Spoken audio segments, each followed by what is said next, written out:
Vamos lá, vamos voltar?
Bem, vamos voltar então, são 7 horas e 55 minutos, já estamos de volta com Folha no Ar ao vivo aqui pela Folha FM, dia 5 de outubro de 2022, pós primeiro turno, pós eleição para deputado estadual, federal e senador, e hoje a gente tem prazer de receber aqui no programa o Bruno Dauaire, deputado estadual reeleito. E a gente conversa aí com o Bruno nesta manhã, aqui no Folha no Ar, com a participação do Arnaldo Neto e na bancada com a Aloysio Abreu Barbosa. O oferecimento do programa é de Proteus, Unimed Campos, Laboratórios Plínio Bacelar Vacina e o apoio de Green Energia Solar. Aloysio, eu volto com você nesse bloco, por favor.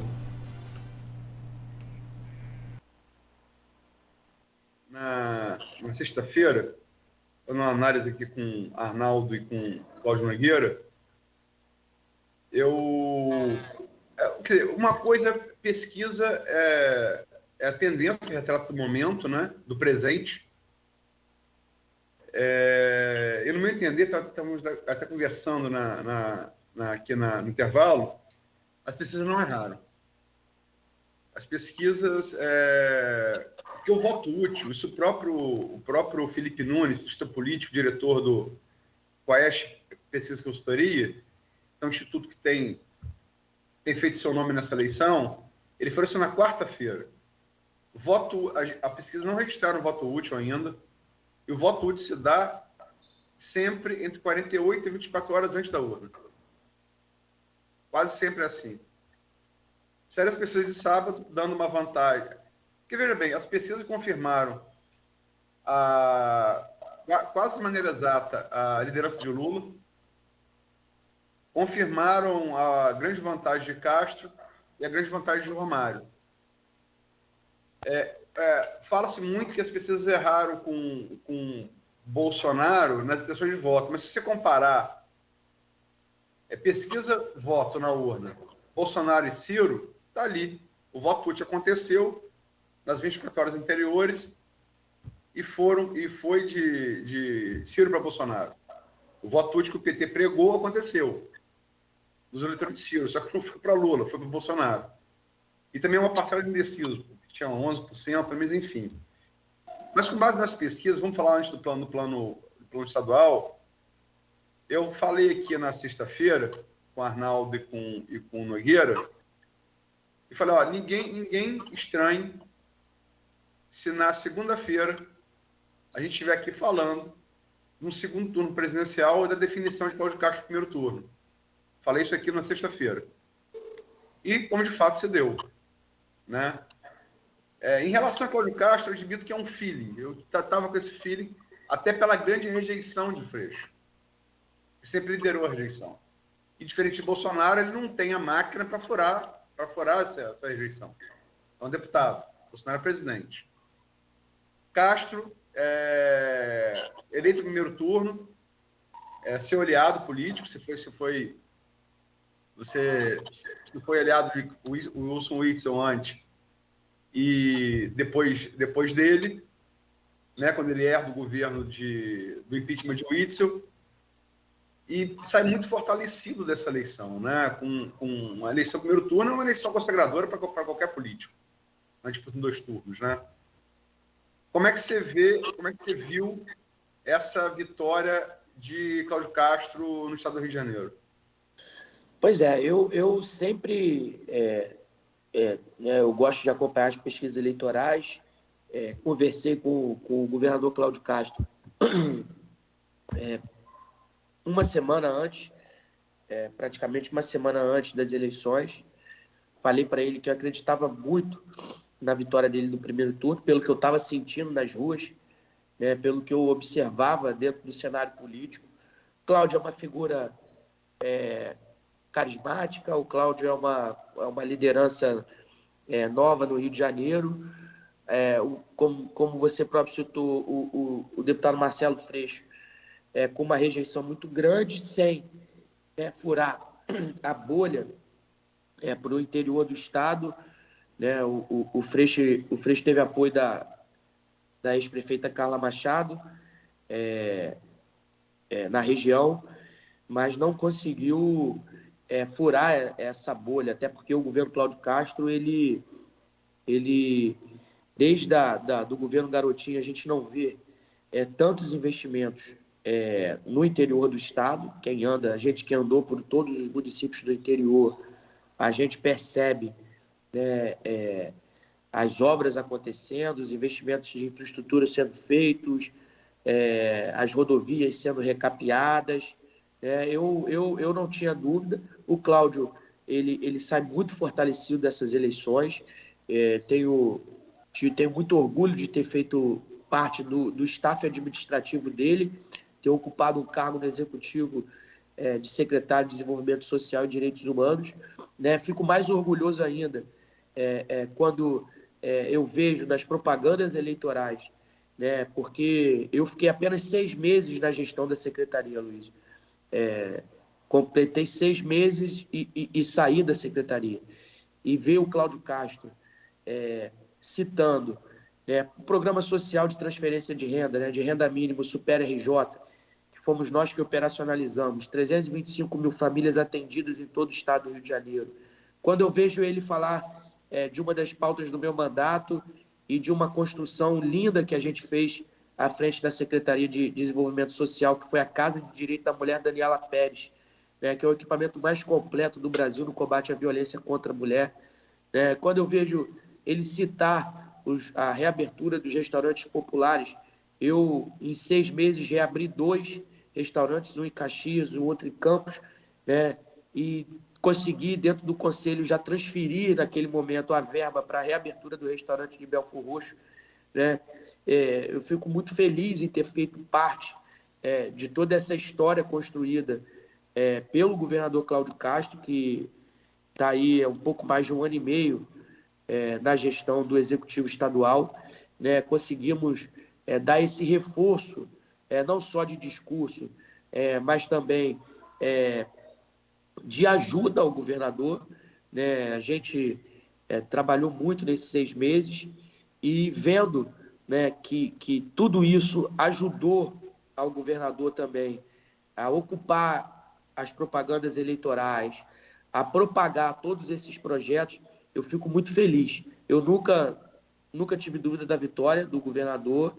E uma semana antes, como eu disse, liguei para ele, falei, olha, você vai ganhar no primeiro turno. Nós vamos ganhar no primeiro turno.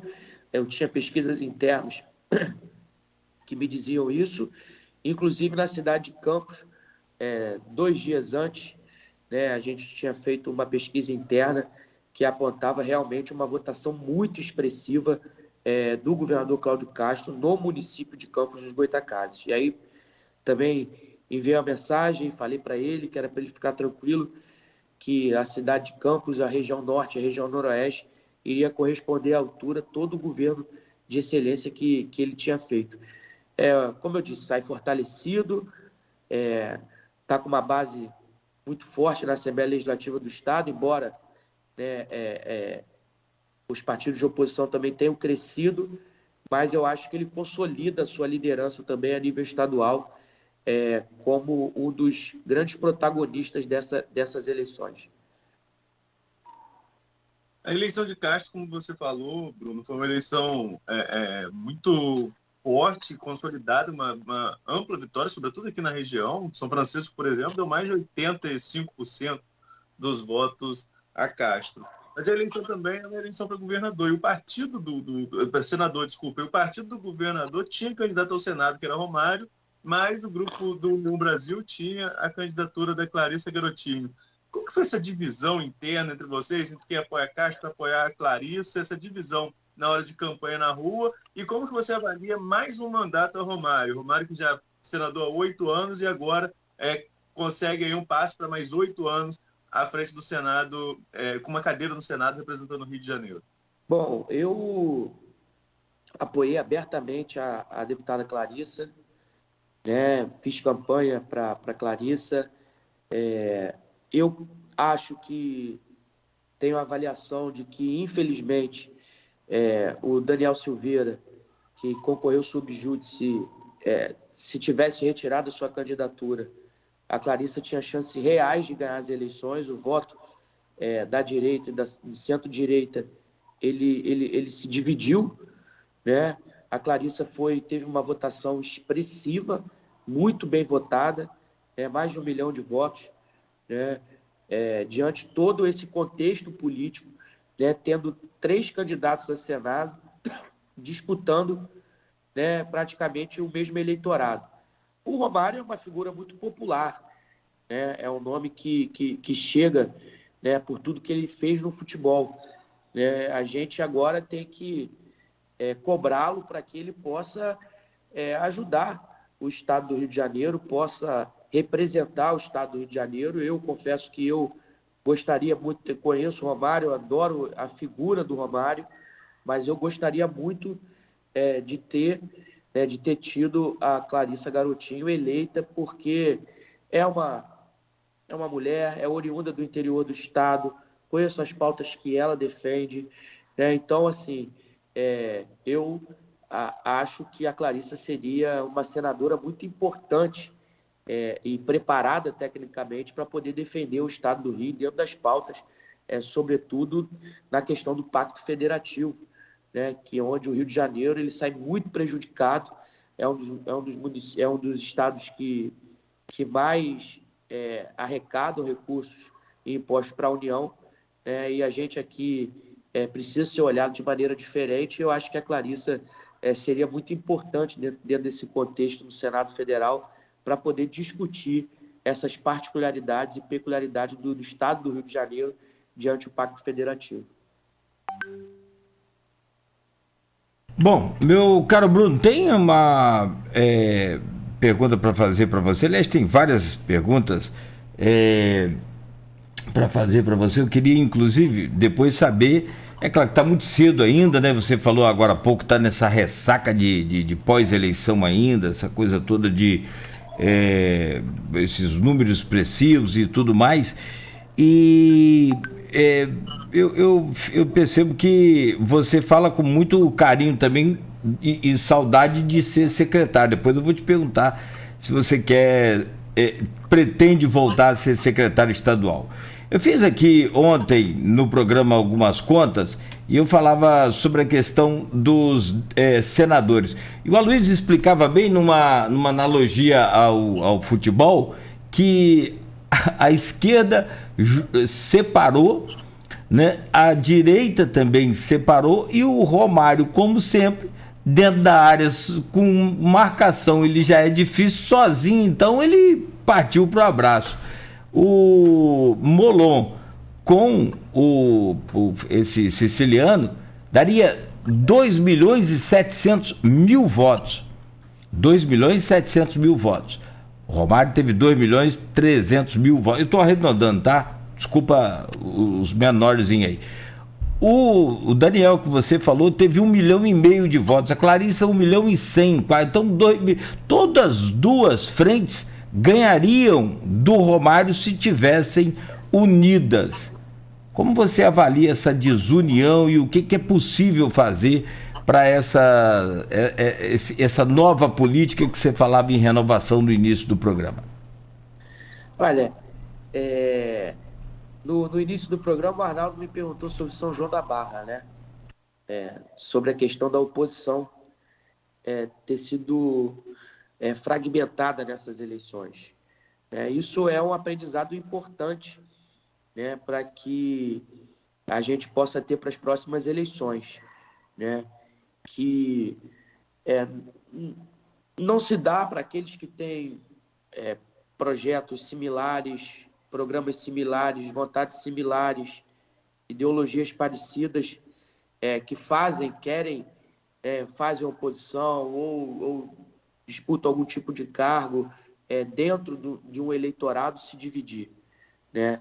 Isso aconteceu também na eleição de 2018 para governador, né? Naquele momento, né, o Wilson foi uma figura que se projetou nessas eleições, o Romário, como eu disse, pela capilaridade do nome dele, por ser uma pessoa muito popular, conhecida, né, foi o protagonista da Copa de 94, né, estava dentro de um partido também que fez as suas maiores bancadas, tanto para estadual quanto para federal.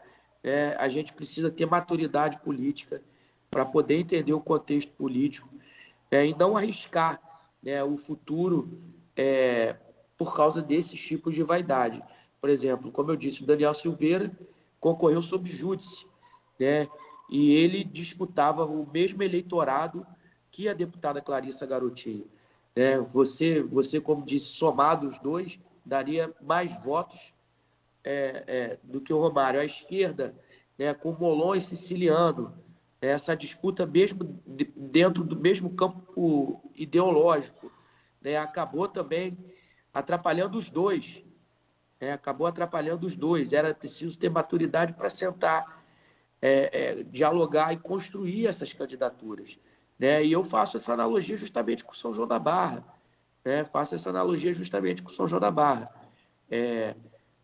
A oposição no município, que tem o mesmo campo programático de poder querer romper esse modelo político-administrativo, não pode se fragmentar, né? E essas eleições servem de exemplo para a gente aprender com as próximas eleições, porque cada eleição é um ensinamento para aquele que concorre, para aquele que analisa, para aquele que avalia. Bruno, vou fazer duas perguntas para fechar esse bloco de partido presidencial. A primeira, eu vou ecoar a pergunta de Nogueira, que ele só sugeriu, mas eu quero uma resposta. Se você está pensando, se tem algum convite já feito, se pensa, se há alguma coisa no sentido de você assumir novamente uma secretaria estadual, como fez na de Direitos Humanos. A primeira pergunta. E a segunda, você conhece profundamente a Alerj. Vai estar no terceiro mandato agora. Você está, inclusive, repetindo a tradição. Falta muito para chegar lá, mas repetindo a tradição do velho Alberto Dauari, né? Que foram quantos mandatos que o seu avô teve? 7 de deputado. 7, né? 7, isso. 7, né? Isso. Faltam 4. Mas, enfim, conhece profundamente a Alerj. Como é que fica a disputa à presidência da Alerj? Que é uma pergunta que interessa muito a Campos, porque entre os mais cotados, está Rodrigo Bacelar, né? Se coloca também o Márcio Canella, né? Que teria um acordo dele com Castro, que é ex-vereador e ex-vice-prefeito de Belfor Roxo, uma região de grande densidade eleitoral, na Baixada, né? E correndo por fora, como uma solução assim para apaziguar, porque isso é política comum, né? Você estimula a briga entre dois, você tem o terceiro no bolso, que já está pensando nele, você... vou pacificar a briga, coloco o terceiro, que é Rodrigo Bittencourt, Jair Bittencourt, que é ex-prefeito e político aqui da nossa região, do Noroeste, de Itaperuna. São esses 3 nomes mesmo? Você vê algum outro nome? E, sobretudo, a chance de Rodrigo, por ser de Campos, assumir a presidência da Alerj. Bom, vamos para a primeira pergunta. Eu tive uma passagem muito feliz na Secretaria de Desenvolvimento Social e Direitos Humanos, né? Fiquei 6 meses na Secretaria, consegui construir políticas públicas que eu considero que são políticas públicas de Estado, né? Que vão se perpetuar aí, tenho fé e certeza, por qualquer governo que passar. Como eu disse, a minha luta pela violência contra a mulher, né? Durante essa campanha eleitoral, né, a gente estudou bastante e a gente quer ampliar esse objeto da Casa de Direito da Mulher Daniela Pérez para incluir também a questão das crianças, da pedofilia, até porque é um equipamento completo que tem ali a Polícia Civil atendendo, né? É um ambiente muito melhor para a mulher ser atendida, para uma criança ser atendida, do que uma delegacia de polícia, né? Eu não tenho ainda nenhum tipo de convite, né? As eleições terminaram domingo. Eu falei com o governador, eu e o prefeito Vladimir, no próprio domingo, né? Através de uma chamada de vídeo. Essas composições, elas também estão vinculadas aos partidos que a gente pertence, né? Ontem tive uma rápida passagem pelo deputado estadual mais votado da Lérgio Canela. Essa conjuntura não dá para fazer nenhum tipo de previsão, né? Eu gosto muito da Assembleia Legislativa, acho que o Legislativo cumpre um papel importantíssimo para o Estado, para as regiões que a gente tem base eleitoral, né? Mas até agora não há nenhum tipo de convite.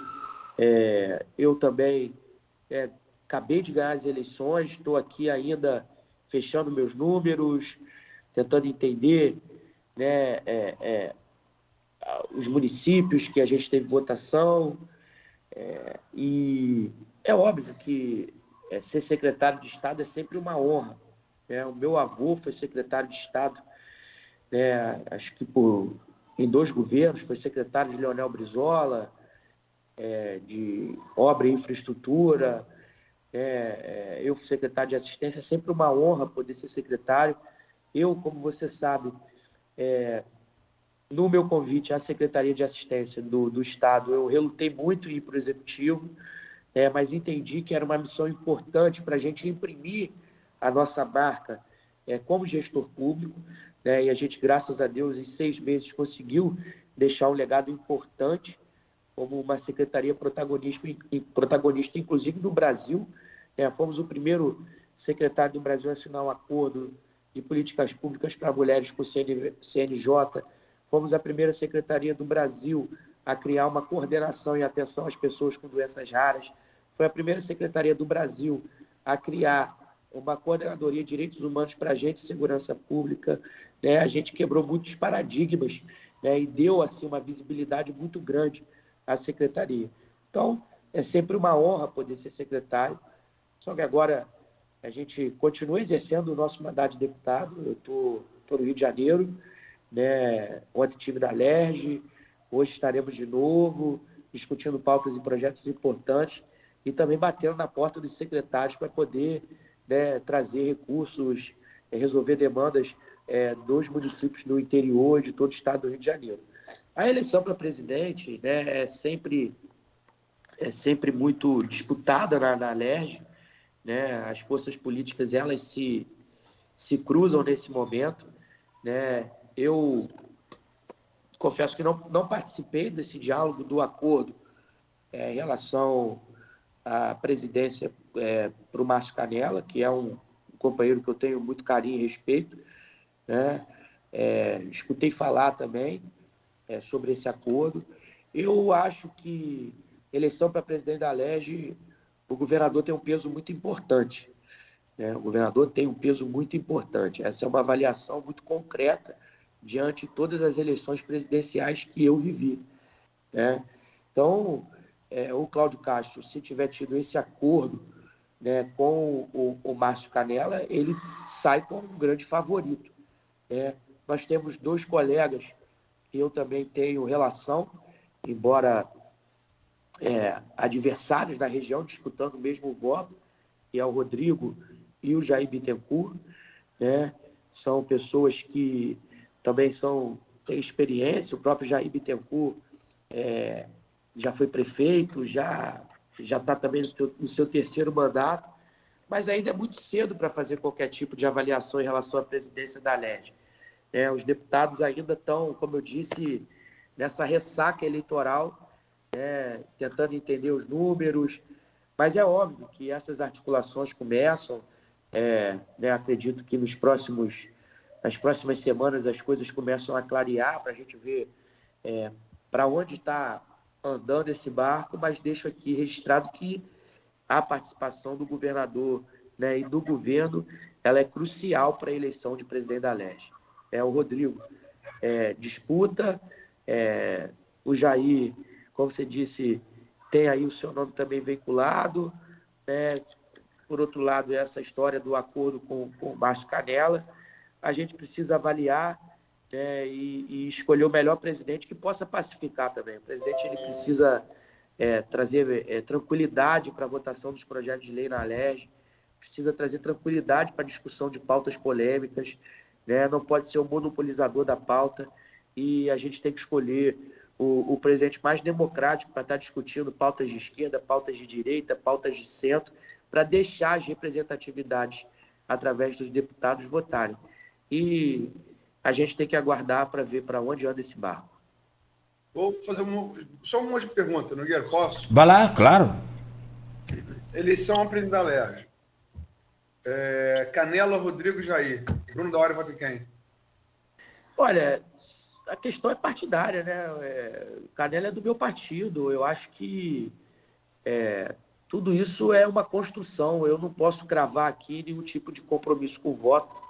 É uma construção que é a ser feita. O Canela é do meu partido. Eu tenho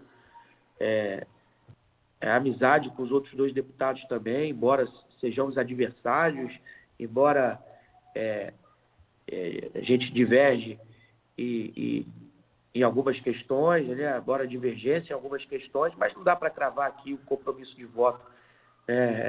Isso é muita responsabilidade nesse momento, poucos dias depois das eleições, para poder fazer esse registro de voto. Mas torço que o próximo presidente seja um presidente democrático, como foi o presidente André Siciliano. O presidente André Siciliano foi um presidente muito importante para a Alerj. Eu convivi com o Jorge Pisciani, depois convivi com o Siciliano. Foi um presidente muito democrático, que não escolheu os projetos para serem votados, embora polêmicos, sempre botou na pauta e deixou a representatividade do povo votar. Então, a gente precisa, nos próximos anos, de um presidente que seja um presidente democrático, possa ter a sua linha ideológica, mas não coloque ela à frente da sua gestão como presidente da Alerj, que é um poder muito importante e precisa ser fortalecido. Bom, são 8h22, meu caro Bruno Dauaire. Vou pedir licença a você, ao Arnaldo, ao Aloísio. Vamos ao intervalo, mas antes eu quero só saber se você pode projetar para a gente aqui uma coisa. Aloísio e Arnaldo, dá licença para eu fazer só mais umazinha também. Próximo mandato seu, você vai contar com a presença de uma conterrânea sua na casa. Carla Machado será deputada estadual, vai assumir. Como é que vai ser esse relacionamento aí de dois sanjoanenses lá na casa? Eu acho que a gente precisa, obviamente, com todas as divergências, ter um relacionamento institucional importante pelo bem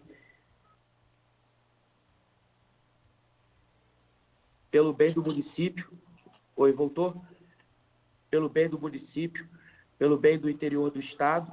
Desculpa, Bruninho, mas acho que a tensão foi tão grande que caiu sua linha. Não, entrou uma ligação aqui. Entrou uma ligação. A Carla chega agora, na Assembleia. Eu já estou lá há 2 mandatos, Como tenho outros deputados lá, mas a gente precisa estabelecer um relacionamento institucional. Eu apoiei o Cláudio Castro, ela apoiou o Marcelo Freixo, ela faz parte da bancada de oposição. A gente precisa ter esse relacionamento institucional respeitoso. Obviamente, divergimos muito, questão de modelo político-administrativo, ideológico, Mas, obviamente, como outros deputados que a gente tem lá, a gente sempre teve um respeito muito grande ao mandato. O mandato, o próprio nome já diz, né? A natureza do mandato, né? Ele é concedido pelo povo, né? E aquele que é o homem público e respeita o povo, ele tem que travar sempre uma relação institucional respeitosa, e essa vai ser minha postura. Perfeito. São 8h24. Agora sim, então, rápido intervalo, voltamos já com Folha no Ar. Hoje recebendo Bruno Dauaire, deputado estadual reeleito, conversando ao vivo aqui conosco, por videoconferência, no oferecimento de Proteus, serviços de saúde e medicina ocupacional, qualidade certificada ISO 9001-2015, Unimed Campos, cuidar de você, esse é o plano. Laboratórios Plínio Bacelar e Plínio Bacelar Vacina, com apoio de Green Energia Solar.